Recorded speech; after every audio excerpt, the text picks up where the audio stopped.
I think the more we can get these conferences, associations, industry, pros together, and the more we can get them all speaking the same language, the more we can get them working together so that the goals are aligned, and it doesn't feel like there's a year between GoWest 2019 and GoWest 2020. It feels like we've built a community that you have a touch point that's constant throughout the year. Yeah.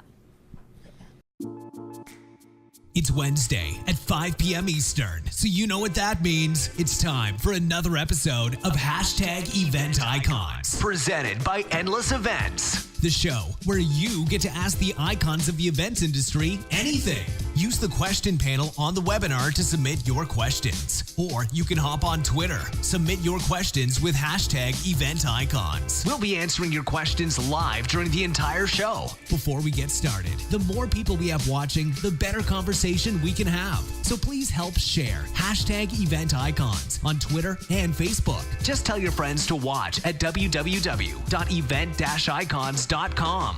Now, without any further delay, this is #EventIcons. Welcome to #EventIcons. It's a very exciting episode. As you can see, we are live. Everyone is in the same room. We've got some special guests today from GoWest, which they will tell you what that is if you have not heard of it. It just wrapped up yesterday, so we're very excited. We're going to be doing kind of a debrief, talking about how it went, what the future looks like of this event, how it came about, and a lot of behind the scenes. So we've got some great guests with us today. I'm going to let them introduce themselves, kind of share who they are, what they did with the event, and then we'll get started. So thanks for joining us, and we'll start right here. Thanks, Alex.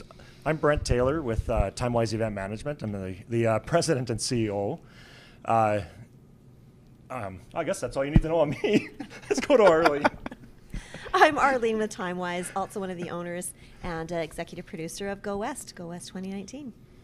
Awesome. I am Dustin Westling. I am the managing partner at OneWest events. I'm a proud sponsor of GoWest, and also I was speaking on the main stage and worked with the production team on the Fearless social event. Yeah. Great. So it's very, very cool because it's not often. Oftentimes we'll do a live show from the event, so we get a lot of people coming in and out. But this is exciting because the event's over. It's done. It was a success. So now we can kind of talk about everything that just happened. Yep. I'm sure everyone's really tired. Totally. So thank you for being here with us. But yeah, the first question I think our audience probably wants to know is what is GoWest and why does it exist? So I'm going to let you take that one. We have a tagline. It's GoWest is the largest gathering of event professionals in Western Canada. And we started it really last year. This year was only our second year. It was less than 11 months ago that we did GoWest 2018. Do you remember why we started this? For event professionals, we, it's about getting event planners and suppliers and just event professionals connected. Building relationships, that's our primary goal. And next to that, I think it's really about education and connection to resources. yeah. So as I mentioned, GoWest is a regional event, and kind of let us know who's coming from where, who are the attendees, what do they look like, what are their demographics, who are they? We saw a pretty large expansion of our geographic reach this year. First year out of the gate last year, it was pretty a little more regional, within the province of Alberta, vastly or primarily, and this year we saw a good expansion into BC and all the way to Ontario and even Quebec. Some of the exhibitors came as far as Fredericton, New Brunswick, and also from up in Whitehorse, Yukon. Yeah, no, it's good. Brent and I travel a lot to a lot of industry shows, and what we found when we were going to a lot of these awesome shows is that we were the only ones from Alberta that were there. We're not the only ones. But It's so costly. yeah, there was only a handful of us, and we realized all this great education and the connections that we were making, it just wasn't available to a lot of other event planners out here in Western Canada. So, we kind of started talking and brainstorming about this and figuring out how can we do this so that it's accessible to people in Western Canada, and that's sort of where GoWest was born. And to bring the thought leadership from around North America and beyond to Edmonton or to Western Canada, that's our objective. Yeah, for any of our guests watching who don't know, but if you tune in every week, I'm one of the hosts, but so is Will Curran and Brent Kruger, and all three of us were speakers at this event, and we were really excited. We did boot camps, we spoke on the main stage, and so it was a really unique opportunity for us to experience this, because I don't think any of us had really... I don't think we really knew what we were getting into. I can tell they thought they were coming up to the cold tundra of Canada. I think it's funny because for us, I speak at a lot of events. Will speaks at a lot of events. So does Brent. I think one thing that we all agreed on is that the audience was hungry. Yes. They were hungry for education. They were engaged. They were attentive, and I think that's something that you don't always experience when you kind of see these same people coming in and out all the time. Yeah. So, I definitely can see how important this event is for this audience. Yeah.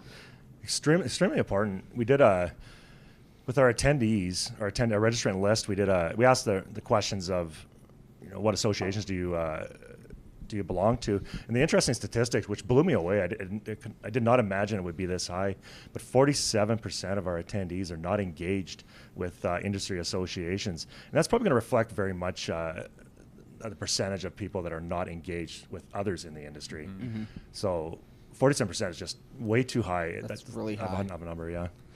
But, I'm glad you brought up other industry associations, because you got a lot of support from they had a really big presence here. Yeah. So, what can you tell our audience kind of about how you worked with and partnered with other industry associations to kind of throw this event and have their involvement?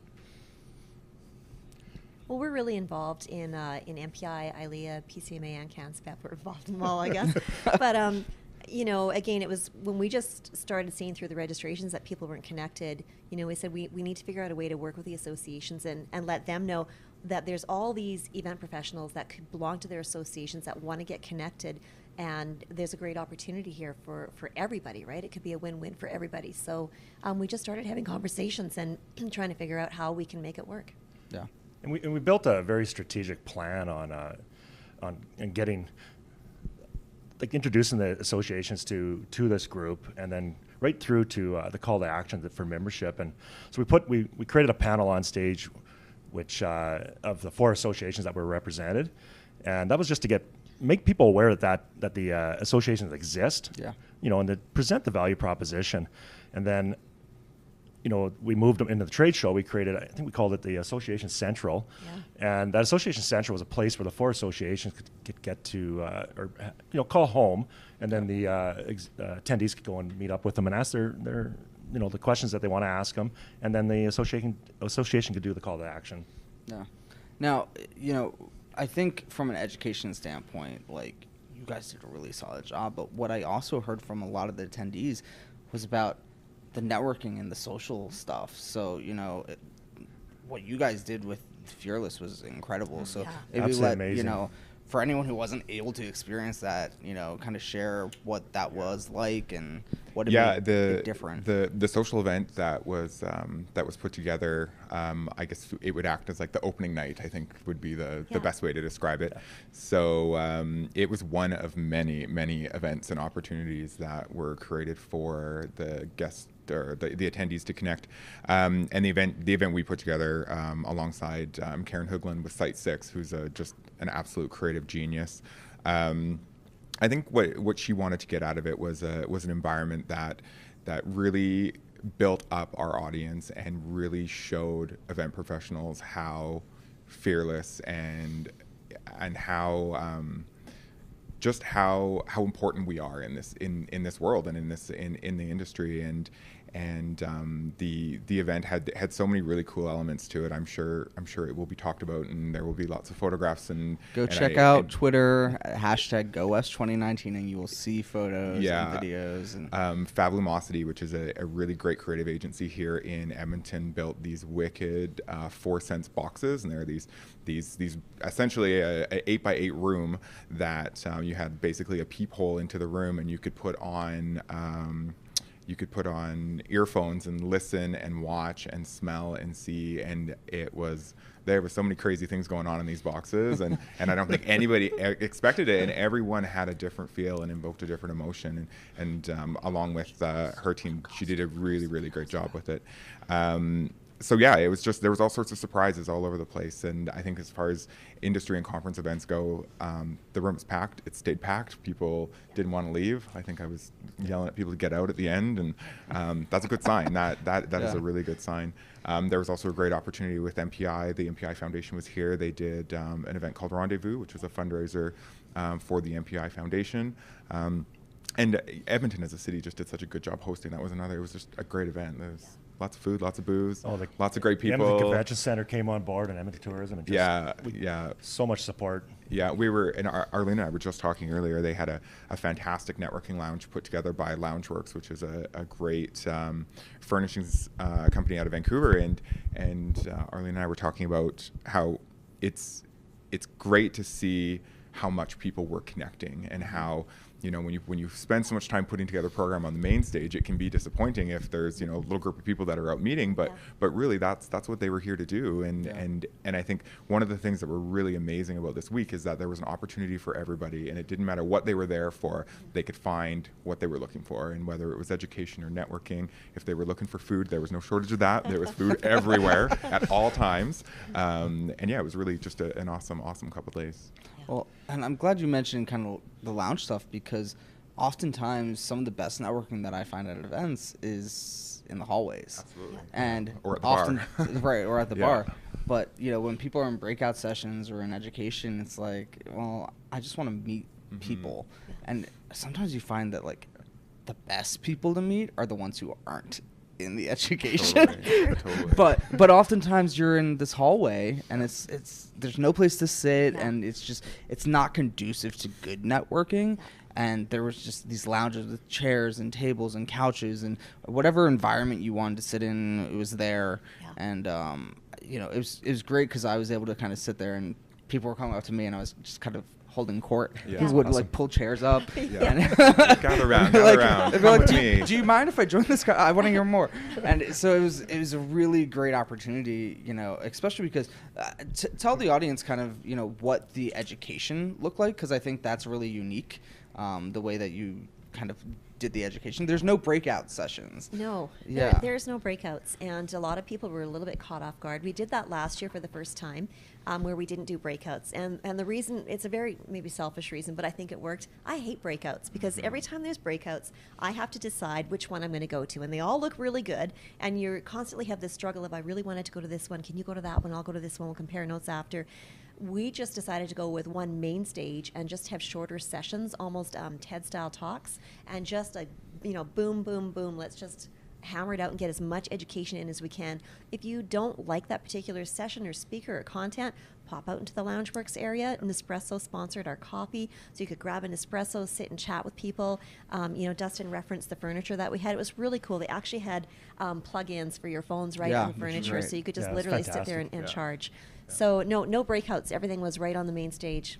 I think as an industry, I think we need to spend time learning together and learning the same things together. And oftentimes what happens in a conference and education setting is that we all break off into our niches, or into, you know, the planners go here, the rental companies go here, the designers go here. And this is a great opportunity for us all to learn on a level playing field, and for all of us to hear the same thing, so that we can start to build more common language, so that we can understand what is going on in each other's worlds. And I think that is really important. And sometimes breakouts segment us a little bit more than I think we should. And I think that this format really does work. And I think that the programming in general, I think it was valid for everybody. If you're passionate about this industry and you're passionate about being a professional, there's nothing that went on that main stage that wouldn't be relevant to you. Right.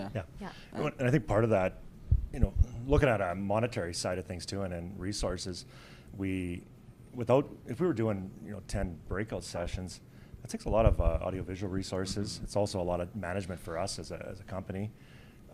So by not doing them, we can throw so much more of our time and the resources into that main stage, which FMAV just did a fantastic job. They really did, like way beyond what we expected, and we were just the comments coming back are incredible. The intimacy that was felt because and it was a very simple thing.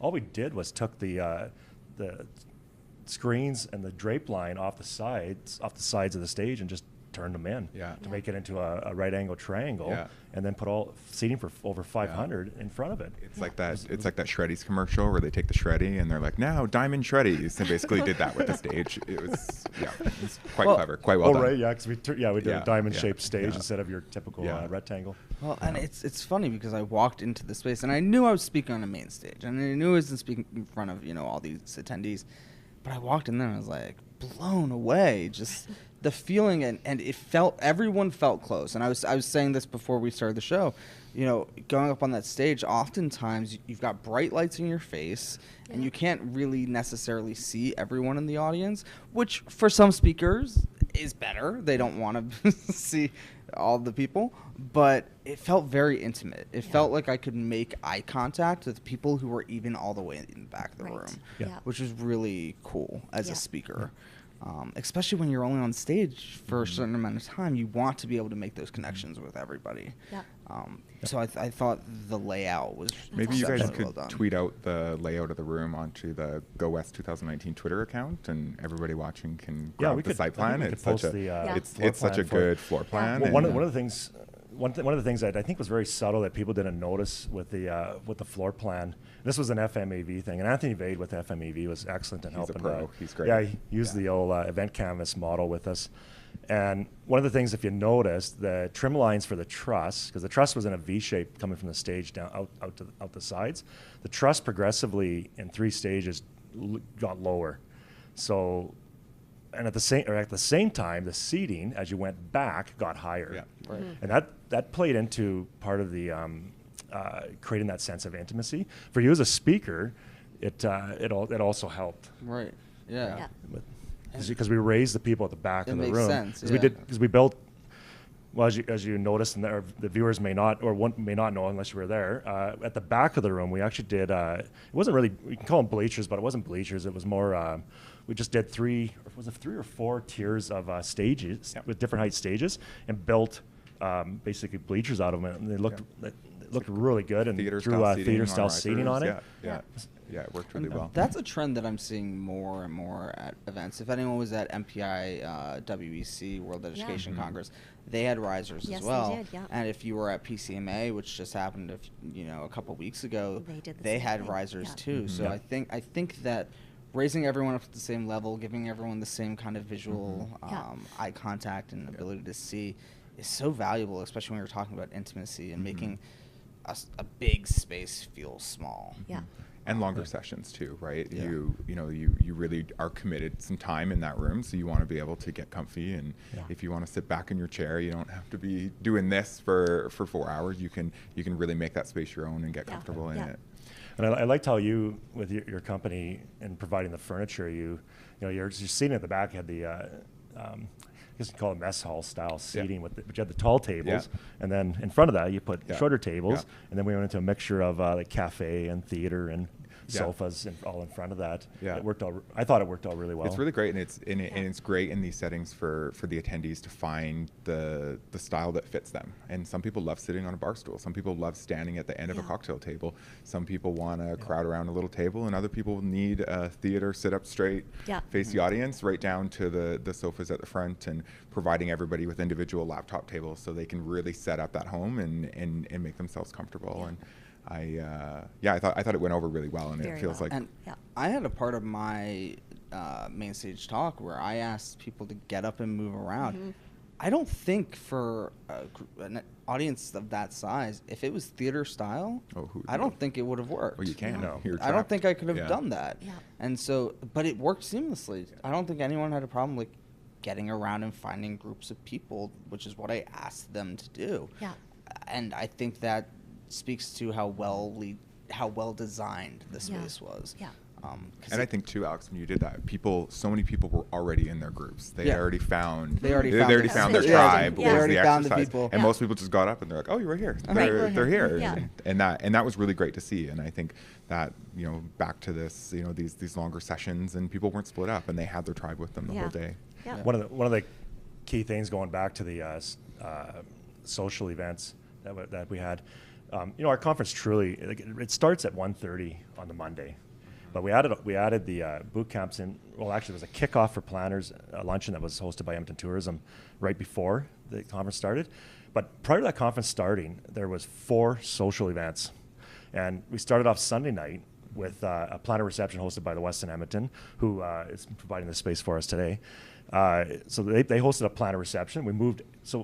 We had the person that is coming on their own in mind. Mm-hmm. So they came to the planner reception because they're staying in Edmonton overnight in the hotel. So they came down. I'm hoping that they met friends there. So then they walked over to the Hotel McDonald and from Hotel McDonald and developing a friendship on that walk over. Mm-hmm. So now they're in the Hotel McDonald doing the welcome reception. Then the next morning they end up in boot camps.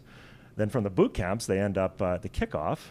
And by the time they hit that opening, I'm hoping that the person that came on their own is now connected. Right. Mm-hmm. And has a friend to sit with in the main stage session. And there's something to be said for giving people an opportunity to meet face to face before the event really kicks off. Yeah. Because once you're in the thick of it, it can be difficult to network, especially if you don't know anybody. Yeah. But giving them those opportunities beforehand, I think, is really important. Yeah. So I think on that note, one of the things that blew me away was I think the conference app launched last Wednesday, and it was like instantly there was discussions going on, people meeting each other. It was instant, Yeah. and I thought I've never seen so much connecting. I was getting tons of messages of people that are just like, "Hey, let's meet up," and I just thought this never happens. And I'm getting so tired of event apps in general. It's just one more app. It's one more thing pinging me. But I was on there thinking, "Geez, this is actually quite meaningful, and these are real connections, and this isn't just getting sprayed with ads." And it was quite But something. we even had exhibitors on there that were posting what they were going to do for their activation within the experiential hall, which is our Inviting trade people show. to come over. I was messaged by a few of them. And people They did a great responding job. saying great idea, or Yeah. so the exhibitor, before they even exhibit and do their activation within that booth, could get feedback. Yeah, the smart ones knew how to knew how to take advantage of the technology they were given. Yeah. Well, and it was great for me. I did one of the boot camps, and I did it on crisis communications, which is a difficult topic. But this past week with Fire Festival, everyone's been talking about it. So to be able to start a conversation about that and be like, for those coming to this crisis communications boot camp, like, let's start the conversation now. Great So timing. that way I'm not spending time having to tell everyone about what I'm going to tell you about. Yeah. So it was really cool, and people were engaged and talking about it. And so I thought that was unique as well. Yeah. I don't recommend for anyone that has a major convention or conference coming up to don't watch Don't the fire watch that video. right I watched it before. 2 days before. I did not get much sleep that night, and I ended up the next day we ended up checking or dotting our I's and crossing our T's and making sure everything was in place because we did not want a disaster. It's a fun documentary. Both of them are fun. But yeah, so I do want to ask about, as far as the education of the speakers, you for a second year of doing this event, you had some really big names on that stage. Yeah. So David Adler was there. Michael Sarabelli did his hot list. How did you? I'm not referring to myself. Will's Well, I was assuming that your name was going to get thrown in there. because he thinks I'm referring to myself. But no, how did you go about deciding, what kind of speakers you wanted, what kind of education that you wanted? And there was a lot of diversity on that stage as well, as far as the topics people were talking about and the types of events that they work on. So can you tell us a little bit about what that process was like?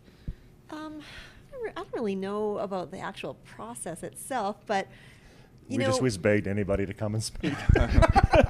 Brent and I have been in the industry for a long time, and we've been going to a lot of industry events for a long time, so we've gotten to meet a lot of people like yourself. You know, I've known you for a few years now, and I'm always begging you to, you know, can you come up to Canada? Can you come up to Edmonton, right? Give me a reason. I know. Okay, I've got a reason, right? And so for us, you know, a lot of the speakers that we had, and, you know, and including Dustin, are people that we really know and admire and respect, and that we do have a relationship with. And so, you know, we just really said, we've got this event that we're doing with event professionals who are hungry to hear from you, who want to hear from you, and will you come and share your knowledge and expertise and connect with them? And so, you know, maybe took a little bit of arm twisting for some people like yourself, but, you know, for other people, I think almost everyone, actually not, I know every one of our speakers at GoWest wanted to be there. Yeah. And they love the industry, they love giving back, they want to connect with these people. This is their tribe, right? And so they really wanted to be there. And, you know, if their schedule was free, they did everything they could, and just, I'll book my flight and I'll be there. Yeah. So, yeah, our speakers this year were so accommodating. Yeah. We were super impressed. We even had, you know, David Eiler and Michael Zerbelli phoning us because they're both from New York, and you know, there was a snowstorm hitting New York. I think it was on Saturday evening, and you know, here's Michael phoning us. I think it was on Wednesday, saying, "I'm coming in early. I got to come in early. Extend my hotel. I've already talked to David. We're both coming in early." And I thought that's pretty impressive. That's awesome. Yeah. You know, and for a speaker to take that initiative and reach out to us. Yeah. But I think with speakers, you know, like when we attend international events, I've always made a point when I see somebody I like that's speaking at another event, I will always go up and introduce myself to them and just make that connection. Right. Because then later I can, when I reach out to them, at least I'm hoping they have an idea who I am. But then, you know, just with speakers in general though, just, you never know. Don't assume that somebody is going to be super expensive. Right. Like ask if they, you know, if they would be willing to come to your event. Tell them a little bit about your event, and then and just see where they're at as far as attending and what they need. And you know, even with Will, like we've never actually met Will face to face before, but I obviously very nice guy. Stalk him, right. you know, on all kinds of platforms. And so to reach out to him and say, like, this is what we're doing, and we'd love to have you here. Can you make it? I mean, we just reached out and asked. Yeah. So yeah. So sometimes now they all want to come back. Yeah. Well, and it's true. Will and I have talked already. We were so impressed with the caliber of the attendees and the connections that we were able to make. And we're like, how do we get back here next year? Right. You know. Yeah. But speaking of next year, I know you're dreading this question. You know, what does Go West look like in the future? What are your goals? What is your mission? Like, what is your ideal dream Go West 5 years from now? I don't know. Is that top secret? You know, it's been fantastic. We launched this thing last year.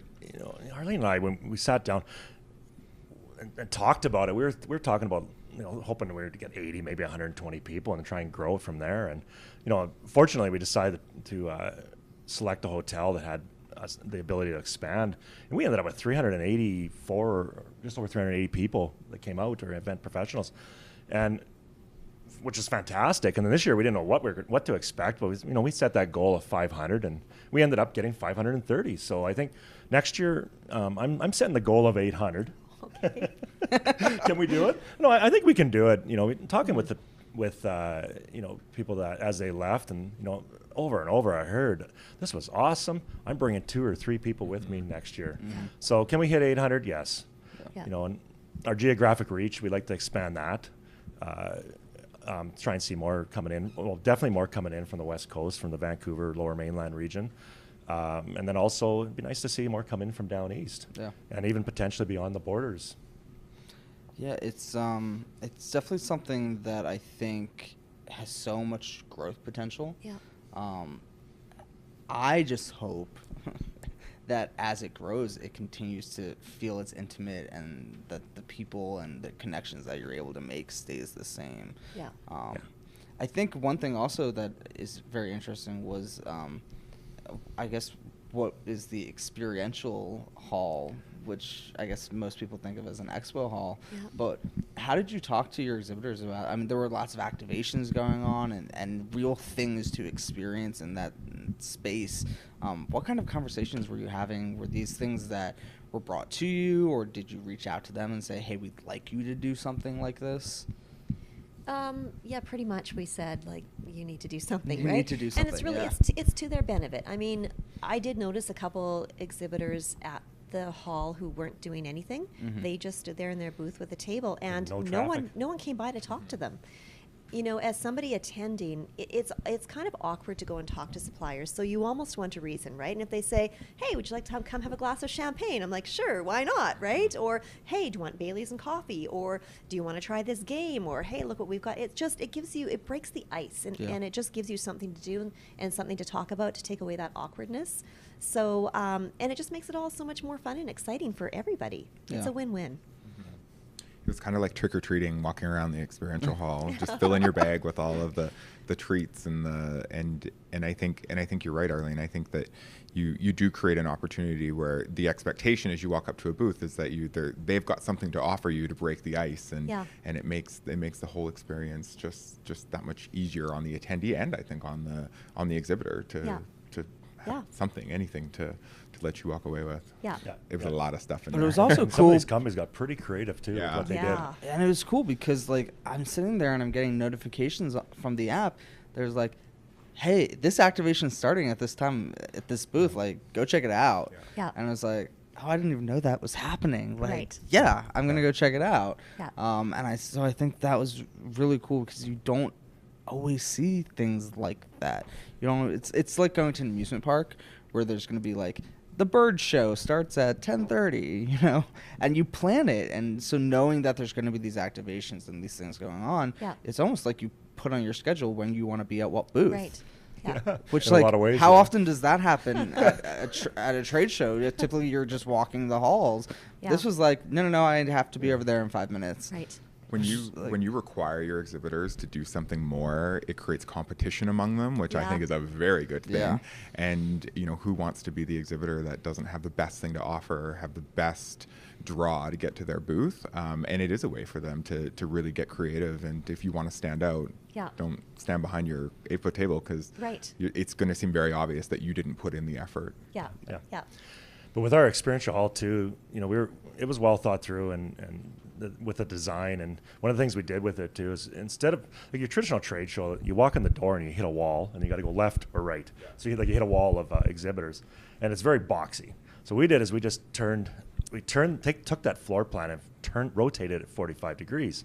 So when you walk in your into the experiential hall, you got sight lines going in every direction, and you don't really hit a wall of booths. So it created a really nice atmosphere.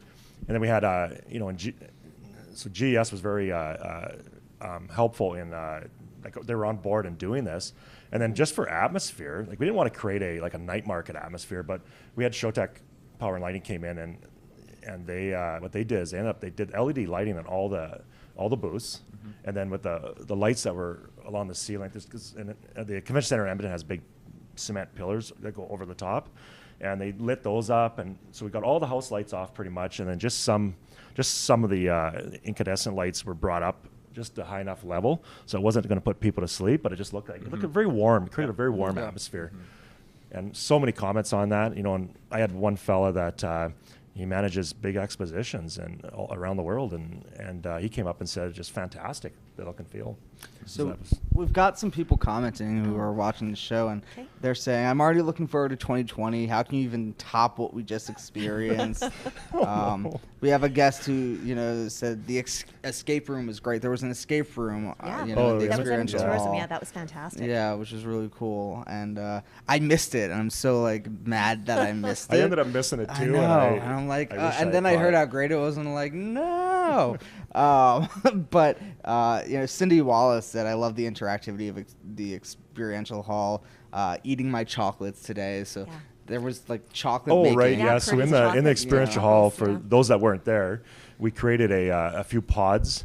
One was a learning lounge, which we had speakers. What were they starting about every? They spoke really short, only about 20 minutes. Yeah. And I think once an hour or half an hour. And so that was the learning lounge. And that was done up very nice in a tent. And then we had a chocolate making workshop and a floral design workshop, and we had a tech showcase area. And then what else do we have? Was that it? But the chocolate, of course, the lineups are long for the chocolate. Yeah. So And we're not trying to top ourselves either. I think that's gonna. Well, we keep topping ourselves. How are we gonna? We're gonna eventually not be able to top ourselves. Well, I have to say there was a couple things that we literally ran at a time that we couldn't fit into 2019. That I said to Brent, we're definitely doing this for 2020. Yeah. So some really, really big things for 2020 for sure. That's a tease for everyone watching. So, you know, someone said the growth from 2018 to 2019 was unbelievable. I love 2019 with everything from content, speakers, food. The uniqueness of the event was beyond expectations. The food was something that people were raving about the entire time. The food was really the Edmonton good. Convention Center is so proud. Like, they're so proud of their food and what they deliver, and they got award-winning chefs. Yeah. And when we gave them free reign, said, you're showcasing yourself. You look after the food. We did not dictate to them what we wanted for food. Yeah. And those in the experiential hall, was it the Eggs Benedict? Wow. Yeah. Like little individual portions. Like, my goodness. Yeah. And then for lunch, they had these pierogi boxes. The pierogi boxes were so amazing. good. Yeah. And they had a kombucha bar. They had and at the social event, like social event, the food was like crazy. They had what was it different foods from around the world. Yeah, from around the world and different countries. Like, wow. Of course I stayed at the dessert? Now the food around the world, was that something that you kind of dictated to them and said, did you work with them? I know that the executive producer of the Fearless worked a lot with the convention center, but they you could tell that their heart was in this in a big way, and they wanted to showcase what they did best, and I'm sure they exceeded everybody's expectations, and they've got a really good reputation in this city for spot on food and beverage, but I think this was above and beyond that. It really was. The culinary team they did go over and beyond, and you know, typically when you're at a conference, you think you're going to get coffee and muffins, and it's going to be, you know, soup and sandwiches for lunch. No muffins here. No. I'd love for them to publish the menu from GoWest. I think it was that good. Actually, that's a great idea. Put it online because they had salmon macaroons. We had so many comments on it. And every time you turned around, there was more and more and more. The food was nonstop. I think the Loungeworks Lounge was used for a food coma by the end. Everybody was all laid out. Well, every time I turned around, I was like, what's this?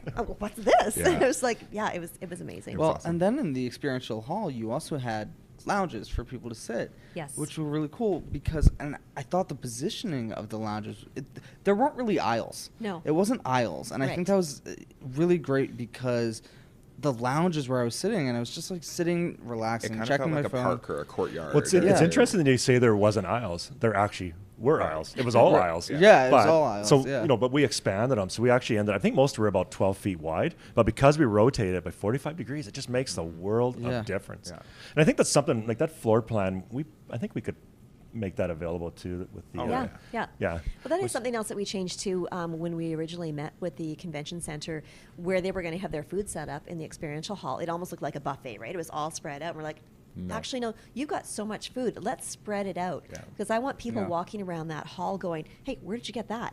Where did you get that? Where did you get that? Right? So that you could walk around and discover, and it just helps everybody to move around a lot more. And that's literally what people did. And I think if you didn't catch that lunch on day 2 was served in the experiential halls, so it was a great way to push people to get to the experiential hall or the trade show. And so if anybody out there is working on a trade show and you want to figure out how to get people to go and stay, feed them, give them food. Yes. One of the interesting things with our experiential hall, because last year we did it in the afternoon, so we had our main stage, which is our plenary room, finished at, I think it was about 11:15, and then we moved everybody to the experiential hall for 11:30, and then served them food. But the problem with that is that I think it was about 1:30 the place died, and it was the last thing. It was the last thing on day 2. So this year we thought let's throw it in the morning. It's not very conventional. You don't see that often where the trade show's in the morning. It almost always is in the afternoon. So we threw it in the morning here. And what I found interesting, well, 2 factors. One was that 9 a.m. there was nobody there. I opened the doors and there was like about a dozen or so people, and I went grand reveal. Okay, so now I'm starting to get a sense of panic. But surprisingly, though, by 10 a.m. the place got full, but people stayed. It was very even, the amount of people that stayed in the hall. So I think next year what we'll have to do is I need someone to donate a car, and we'll give a car away at 9:15, and maybe they'll get everybody there earlier. Well, we were all out pretty late the night before with Rendezvous. So yeah, I think that was it. Yeah. There was a couple late nights. Yeah, there was things that went on that I don't think before usually even Rendezvous, I left at 12:15, and there were still about 40 people there. So it was pretty and one of the other great things is that the exhibitors, because of the timing, they got to experience the main stage. So they weren't trapped in the trade show while the education was going on. Yeah. So you have all these fantastic exhibitors that still get to take part in the education. Yeah. Yeah, exactly. So we've got some comments, some fans of the chicken and waffles and mac and cheese. There we go. Now we're talking Chicken about food. Yeah. waffles. I missed At the that. social I event, didn't. yeah. It's the American, and so I Was headed it straight chicken and over. waffles for America? Yeah, chicken and waffles, behalf corn of all dog, Canadians, and Homing I'm sorry beacon that about took you that. straight to it. and mac and Whoops. cheese. Yeah, everything on Will's diet was American. Yeah. And then, food around the world, something for everyone. I think someone says do it. I think that's in relation to publishing the menu. Yeah. And someone said menu creation's an art form, and the convention center team created a masterpiece. That's awesome. They surely did. And someone else said, I'm still thinking about the lobster and shrimp rolls. Oh, yes. So, Oh, I missed those. I missed those too. yeah. So, really food for Speaks everyone. to how much Yeah. food so was much there. food We Yeah. there missed that half we of it. missed Yeah. half of it. But talk a bit about that planner lunch too, because there was some really great music. It felt very casual, but also like a really great opportunity to meet people before everything kind of jumped off. So how did that kind of come about? Well, that's something that Edmonton Tourism really kind of takes and owns that whole event, and it's an opportunity for them to showcase different things that happen here in Edmonton. So they had set up different neighborhoods in that space. The Tellus World of Science was there, Prairie Gardens was there. Do you remember who else was there? No, I don't. Okay. We were busy, right? We didn't really get to take in too much of that one. But it was just, and they had a couple of different artists who were playing music there as well. And so it was just, again, like a really casual, but an opportunity for people to eat and connect in a casual setting, and not a formal sit down plated lunch, but more of a try this, sit down, walk around, experience that, go look at this, come sit down again. So it worked really well. Well, and they also had screens showing videos and things about Edmonton. And I think one of the things that I get asked all the time, because I go to a lot of events, is, what was that city like? And I'm like, I don't know. Right. I can tell you the airport, the convention center. That's all I know. Like. And that was an opportunity to feel like I got a sense of what Edmonton is like as a city without leaving the convention center. Yeah. That's a great point. Which I think is special, because now I feel comfortable going back and people being like, oh, how was Edmonton? And I'm like, oh, really cool, actually. Yeah. And talking about that experience. So I think that was good, especially for planners. And if they're not from here and they're thinking about bringing an event here to get that experience without having to go see everything, you know. But I think that was really cool. Let's see. We've got someone said, can we talk about the Wheel of Parmesan? I missed that I'm telling too. you, We're everyone talking just about wants to food. talk about the food. Yeah, The food was so does not surprise good. me. As someone from YEG that tried to sneak a few quick hours in at the office that morning, I'm so disappointed at how little time I spent in the experience hall. I had no clue how valuable that would actually be. I will 100% be waiting outside the door at 9 a.m. next year. Awesome. Awesome. Yeah. You get the free car. But yeah, no, I think what's nice about it is you're trying things that everyone wishes they could try and proving that it does work.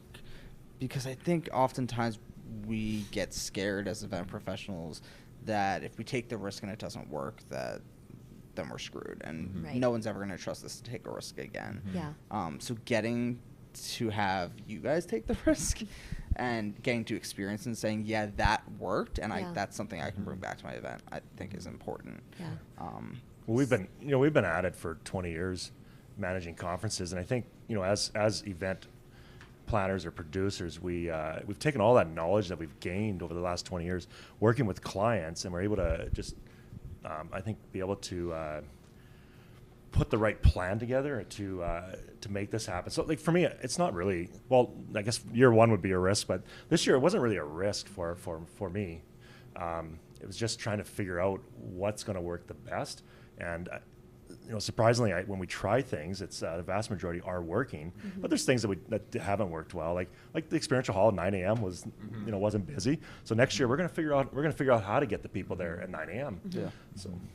Yeah, I think if you attend conferences, never trust a conference that never changes. Yeah. And if you go back and it's the same thing every single time, stop going, because they're not actually paying attention. And I think that the even the changes from last year to this year were all for the better. And I think last year so many of the attendees that were here thought, how can this get better? And then you got here and you're like, oh my God, it's better. Yeah. And I think already it's like you're already identifying things that you want to make better for 2020, and you will always be able to top yourself, because there's always room to change and pivot and grow, and nobody wants to go to the same stuffy conference year after year after year, because that is really boring. And we're interested in the feedback from those that attended. Give us your feedback so we can make better changes that are going to work. Yeah. I think what's great about Canadians, and most of the attendees were Canadian, is that we take these things. We're really passionate about what we do and about our industry, and I think that that everybody that was here for this conference will give you that feedback, because they want this to be successful along with you, and it's important that especially in the West, that we have this great gathering place, and that it is successful for the long term, and we look at this as, from an attendee level, as an investment into our community just as much as you guys do. So I trust you'll get lots of feedback. Yeah. I cannot stress, though, that we really can't do this event without our partners, our sponsors, and our supporters. Events are expensive to put on, and we can come up with great ideas, but we need people to help us see it through. And, Edmonton Tourism was great in saying, yeah, let's make it happen. The Edmonton Convention Center came on board. Even where we are here at the Westin Hotel, when we approached them and said, will you be our host hotel, and will you come on board, and here's what we need, and can you help us? They're like, yes, absolutely. Like, whatever we can do. This is a great idea. Your company, OneWest, with all the stuff that you guys did, Special Event Rentals, helping out in that experiential hall, GES, like there's so many people who came on board. I know I'm not listing all of them now, and I'm going to get myself in trouble. But they're all on the website, GoWest2019.com. You shout out to Janelle Gartner, who did all of our graphic design work. I mean, she is wonderful. There's so many people who really, they love this. They want to support it. They want it to be in Western Canada, and they know that we need their support, and they're 100% all in. Yeah. I think another thing worth mentioning is kind of how you as a organization were managing the speaker stuff and the registration. You told us a story about how there were four boot camps, and how you moved around the order to see if it could affect, registration numbers for one of the boot camps. And that's that was interesting. Yeah, very interesting. We had 4 boot camps, and they were listed, all in a line. And the first one was like filling up. And the 2 and 3 were doing not bad. 4 was getting nothing. He had 1, and I'm like, I almost canceled it. I called the speaker, like, I don't know if you've booked your flight yet or not. I'm like trying to figure out what are we going to do here, right? I already booked his flight. Okay, don't worry about it. We're going to make this work, and we're going to fill that session. Okay, Brent, what can you do, right? And Brent's like, let's try this. So I just had the idea, let's just reverse the order. With the number 4 to number 1. Reverse the order, and I think it was just a matter of hours. And we registrate. I've got the first registration on the 4th one. Yeah. So which now was the first. Yeah. It ended up doing well. Like, we ended up with a good number of people in that session. Yeah. But I think that speaks to the investment as managers of the event, is that you could have just canceled. Like, other events would have just said, that boot camp's not working, no one's interested. Let's just cancel it. Well, the thing about that session is it was an excellent session. A really good speaker, fantastic content, and I know it's stuff that planners need to learn about. And so I think we were both determined, like, we're going to fill this session up because planners need to know this stuff. We are not canceling it. It was important to us. Yeah. Well, you got to remember too, with the planning process, you just don't set everything in. Determine what everything's going to be at the start, launch it, and then just move on. You got to constantly be monitoring everything and willing to adapt. That's the nature of our world today. Is you have to be willing to adapt and figure out solutions for issues you're finding along the way. So we've got a couple comments. It says, "Thank you, Arlene and Brent and your team," and then "It takes a village or a tribe." But yeah, I think you A lot of felt people. I think you felt that also, is that especially by putting the panels up there. Yeah. And I mean, you spoke on a panel with every collaborator for that social event. I think putting them out there and making it realize, like, this was not a one-person effort. Yeah. This is a collaborative effort. Takes a team. Yeah. There were a lot of partners involved. Yeah. We were really proud to have the social event panel come on stage the day after they did that event, because it was important for us that the people in the room knew who those people were, and everything that they invested into that event, and that it does take all of those people to pull the event off. So We just had thank you. six of them on the stage. Yeah. Like, Karen Hoogland with Site 6 brought together, I think it was over a dozen different suppliers. Yeah. And they were also modest. I mean, they didn't want to do like, no. And we're like, no, we need you. Yeah. We need you on that stage, even just for 15 minutes, so everybody knows who you are, what your role was, how you did it, how the event came together. And I mean, the people in that room, they were glued to listening to that. They wanted to. It was such an amazing event. So everybody wanted to know, how did you do that? Where did you get your inspiration? How did it all come together? How did you work together? What were the challenges? Yeah. So Yeah. thanks for sharing that. It was a great opportunity to share that with each other. And I think, there was a few things that happened on that panel, on that stage, and even as we were all walking out as a group, and sometimes in this world things move so fast you forget to stop, and I think that as a group we really felt appreciated, and it's like we felt like we had done a good job. And sometimes it's really easy to let the event finish and move on to the next one. Right. And I think it reinforced the investment that we had all made into that event. And it's important. Yeah. Yeah, it was a great opportunity. So, what's on your wish list? What are you dying to have happen at GoWest? For me, I think I want to get more of a social media and online presence. So, we're looking at some options for next year of what we can do to try and maybe some streaming. Yeah. Just to develop a digital experience plan for next year to advance it. We had social media was done very well this year. Yeah. But just getting beyond, what more can we do? Right. Yeah. I think for me, and especially as the event continues to grow, it will be harder for people to connect and find their tribe. And I think that we need to work on different ways that we can create meetups or create different scenarios for people. You had a really great suggestion in your session about, using different hashtags, right? And I was thinking, I belong to MPI. I thought, why didn't we do like a GoWest MPI as a hashtag for different things that our MPI group was doing. So just trying to really make sure that people who are coming, a lot of planners don't know a lot of other people. They're maybe scared or intimidated to come. So making them feel welcomed and comfortable, and knowing that they can come to this and that they're going to meet other people. They're going to meet like-minded other event planners. There's going to be a way for them to get connected. They don't need to come with a friend because they're going to make friends there. So how do we facilitate that? We had, when we were packing up and leaving, ran into these two young ladies, probably I think they were in their early 20s, and the one young lady said, she said to me, I don't want to leave. I don't want to leave. And I'm like, well, why? She goes, I made so many new friends. I wish I could spend more time with them. And it just broke my heart, because I'm just like, man, I wish I had something more we could do tonight. But really, this event is all about relationship. It's number one, relationship. We need people or event professionals get connected with each other. It's everything. And people ask me why, and I can't explain it. I'm 25 years in the industry. I've only been involved for 12 years. And I wish I'd got involved with others in the industry and got connected with the industry a decade earlier. But it's you don't know where it can take you. It's 12 years for me. And from not doing anything to up in some pretty significant international roles that I'm playing now.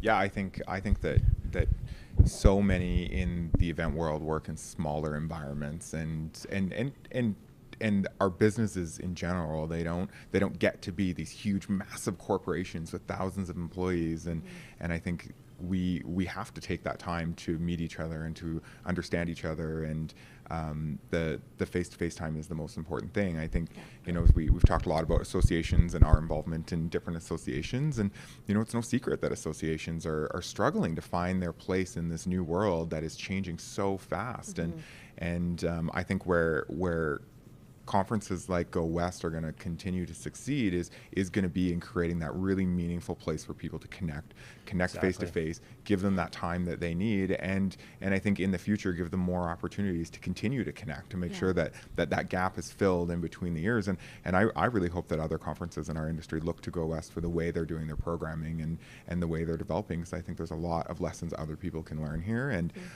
there's a couple great partnerships that happened here with Canadian Special Events and BizBash, and I think the more we can get these conferences, associations, industry, pros together, and the more we can get them all speaking the same language, the more we can get them working together so that the goals are aligned, and it doesn't feel like there's a year between GoWest 2019 and GoWest 2020. It feels like we've built a community that you have a touch point that's constant throughout the year. Yeah. So someone online was saying scanning name tags was also helpful. Oh. If you saw, so you got points when you scan name badges. So if you saw online how many points some people were getting, it had to be from scanning name badges. I'm like, that is a master connector right there. Who won the game on the app? Do you know who won? I'm gonna look. I can. Now I'm curious to know. Can you see it? Oh yeah, the final points are on here. But I think the engagement on the app. What did they say the adoption was? It was like record number adoption. Yeah, we were up at 87. Last time I looked, I believe it was about 85%, which blew my mind. I did not expect it to be that high. But you also had really high engagement with the chatbot. Yeah, too. the chatbot. Oh, let's talk about Gabe. Yeah, Gabe was really flirty Was he though. hot? He had some good jokes, and he'd send you a wink back if you winked at him. So yeah, he made you feel good. So Gabe was EventBots brought Gabe, and tell them a bit about how long that took to kind of set up, because I know the background, but I think people will be surprised to hear. Yeah, well, we were surprised. We brought Sciencio on board with their chatbots, and I think they told us. I didn't realize how long it took, but Chuck, their president, was telling us they started on January 8th. So what's that, about a week and a half that we had everything in place? It was so seamless. Yeah. And I have to say, I really wanted this chatbot because I had seen them do it at BizBash, and I really liked it. And Brent was like, oh, it's going to take too much time. It's going to take too much time. And I'm like, no, I talked to Elizabeth, and she assured me that it's not nearly the time investment that some of the other technologies are. And man, they had us up and running. They really have a great process. It was so seamless. They took a lot of the information right off of our website. We had to fill out a questionnaire. They did all of the work. It was seamless. Yeah. Highly recommended. And I think they even surprised you too, because at one point they sent out a text about a car that was parked and was I saw that. And I think even you were surprised. I'm like, Gabe knows everything. Gabe knows everything. Security was going around asking if someone had this car, and just on the spot, they were like, why don't we send this out and let people know? And it's like, there's something about it that it's personal because it's funny. And so this is the tweet about the car, and it says, sorry to bug, and then it's got the emoji of the bug you, but security says Honda Odyssey, not going to say the license plate number, is parked in a reserved spot, and maybe take it, and then put a laughing face emoji. Like that's funny, right? Gabe was pretty funny. You could ask him to tell you a joke, and his jokes were really, really bad, but really, really funny. I was talking to him a lot. I have a lot of conversation. It got a little weird, and we had to take a break, but we're okay now. So I figured out who had the most points, and it's staggering. So it's Monique McDonald, who not only did she get a ton of points on the app, so she had 1,015 points. Wow. So the gap between her and the third place person had 532, so she had double what the person in third place was. And she was also she was on Twitter she crazy. Was on Twitter. Yeah. She was posting a lot of. She also got points for posting pictures, maybe, of all the food. You post Monique, post tell pictures us your or secret. use the hashtag. You got points. We got to be very strategic in how we set the points next year. Northern Bites. Yeah, so, I know Ann Newen found. She found. You know who Ann Newen is? Yes. She's with Spark Event Management in Calgary. So she found a glitch. If you posted, I'm telling your story, Ann. If you post on the discussion and delete it, it still gives you the points. So you could just sit there and start a discussion, delete it, start a discussion, delete it, start a discussion, and it'll rack up your points. That must be her thing. She did something like that last year too. Last year she discovered the. She's criminal. You can't trust what that do we use? I girl. think we used adjectives on the name badges. I'm just trying to figure out if she just really likes apps or if she just really doesn't like apps. I probably just broke some prison code and I'm going to get shanked by her now. She did like Gabe. So we've got some comments. As an event professional who works as a team of one, I really value the time I spend with others in my world, building relationships with other planners and potential vendors. This is why I love being a part of MPI. So going back to, that discussion of, I work alone too. So anytime I get to be face to face, it's like, these are my coworkers, Yeah. And then we also got a comment, love Gabe. I think we've all come to the conclusion we love Gabe. Who picked the name? Where did Gabe come from? I did. Oh, did you? Is there a story? Tell me. Not really. Make a good story. You've got an opportunity here. One up. But I couldn't even think of a good one. One of the things when you're building your bot is you have to decide on its gender, and I don't know. I Doesn't just he get to choose his own gender? I know. Really? 2019. You be careful of that. Be careful. Yeah. Maybe Maybe he's we should undecided. ask Gabe. Sorry, Gabe. And we decided to go with a male persona, and I thought Gabe was like a Western Canadian name. I don't know why. I just had this. I wanted Gabe the GoWest bot, and I like the alliteration of it. So we Western decided Canadian to go named Gabe. with Gabe the GoWest bot. I think it would be like Hank or something. Something with a pickup truck and a dog that ran away. So, so someone asked, tell us why we shouldn't opt out of push notifications on the app, and I think also for the event bot, you have the option to opt out, and I think the more that we let people know the importance of not opting out, Right. especially when it comes to things like crisis communications. Yeah. Like Exactly, if you opted out, you didn't know that your car was about to be ticketed. And that's a small thing, but and we talked to event bots last night about this and crisis communications. Like if someone opts out and there is a crisis, can they override it? And it's interesting because they said that they can, and obviously it depends on what it is. It has to be pretty serious for them to override that. But I think with the app and event bots and the way we communicate with our attendees, I think it's important to realize the option is there. Yeah. But And I think less and less people are taking if you're it. going to make the investment to go to a conference and you're gonna go, then go all in, and you should actually turn off all your other push notifications and keep your app and your bot on, and that's where you're going to get the information that makes sure you're in the right place at the right time. That's how you're going to have the best connections. So I mean, turning it off just seems silly. What are you here for if you don't want the most relevant information? Well, I think some people might be concerned because the event bot works with the texting, so people did entrust us with their mobile phone numbers, and there's a responsibility that comes with that. We can't we can't be utilizing that in a way that's not relevant to that person, Right. and so we're being responsible with it, but we have to have that line of communications, at least more than one line of potential line of communications for exactly what you said, Alex, like with crisis communications. Yeah. And I think there's such a fine balance between people that need all this information and all this handholding, and then they don't want you to Tell them anything. don't message me, but I missed that. I didn't know that was going on. Yeah. Well, But one of the interesting with Pathable, who provided our app, is we can actually segment our audience and send to get more specific with what the message that we send. Yeah. We can segment them so we're not sending a message to somebody that doesn't need to receive that message.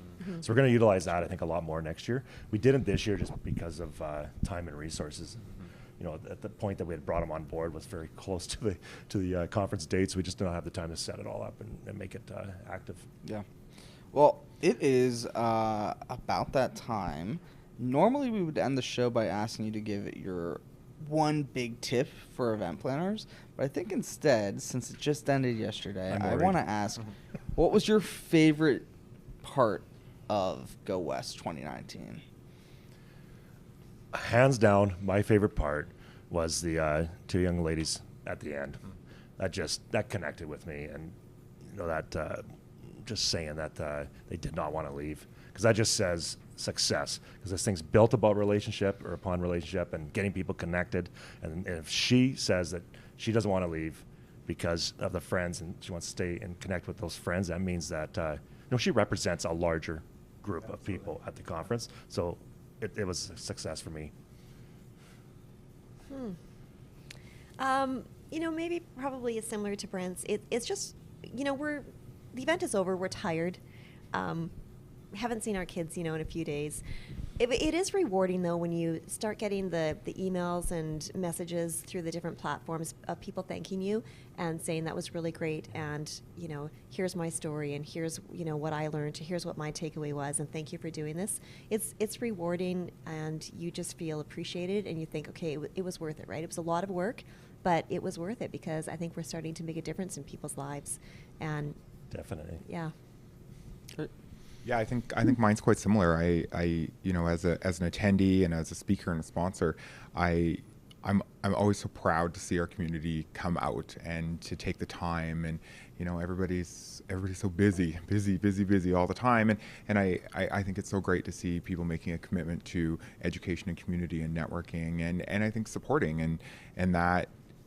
Watching the 530 people flood the main session, I just thought, this is amazing. This is, so I know some national conferences and some international conferences that have a hard time getting that many people to come. And I think, to the credit of Brent and Arlene, that this is successful for a reason, not because it's easy, but because it's hard. And there's a real passion and a heart behind this, and you can feel that in this show. And those two girls at the end of the day that wanted more, it's they feel the passion that you've put into that show, and it's personal, and that's incredible. So on behalf of our industry, I want to say thank you to you two for everything that you've done, because I think it's really remarkable. Thank you.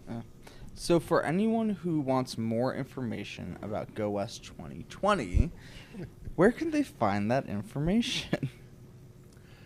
Well, we don't have anything up. There's no date set. There's no nothing in place yet.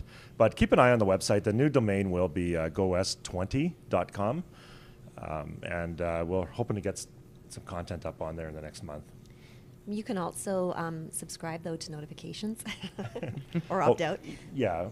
Yeah. So if you go to GoWest2019.com, you can subscribe and become part of the mailing list, or whatever you call it, Brent, and we'll send out notifications as soon as we have news on 2020. Yep. And social media? From the social media expert? Yes. So we're very active on social media, and I think most of our handles are just GoWest 2019, I believe. GoWest Can. Oh, GoWest Can. Yeah. So find them on Instagram and Twitter at GoWestCan, C-A-N, for more information as well. Thank you. So thank you for joining us. I think this is a really great opportunity to kind of expose people who may not be familiar with GoWest to what the event is. Yeah. I think everyone is excited and ramped up and is like, okay, when's 2020? Like, why isn't it here yet? Yeah. But thank you for taking the time to join us and, be so open and transparent about the process and how this came about. And I think that's really important too. And I think that was one of the things about putting the panels and things on the stage, is being transparent about, like, this is how we did it. You can do it too. Right. Again, thank you for joining us. I think this is really important, and I think our audience appreciates it. You can find us any time on event-icons.com. You can also check us out live every Wednesday at 5 p.m. Eastern. We have new guests every week. And thank you for joining us at home and sharing so many great comments. And we hope to see you next week on Event Icons. Bye. Thank you for joining us for another amazing episode of #EventIcons. To catch the transcription and all of the resources mentioned, head to www.helloendless.com/blog. This week's episode will be posted and available by next Tuesday. Also, let us know what you thought about this week's episode. Share your biggest takeaway and join the social conversation. Sponsored by Little Bird Told Media. Just tag your post with #EventIcons. We'd love to hear from you. Thank you again for joining us. We'll see you next Wednesday at 5 p.m. Eastern, right here on #EventIcons.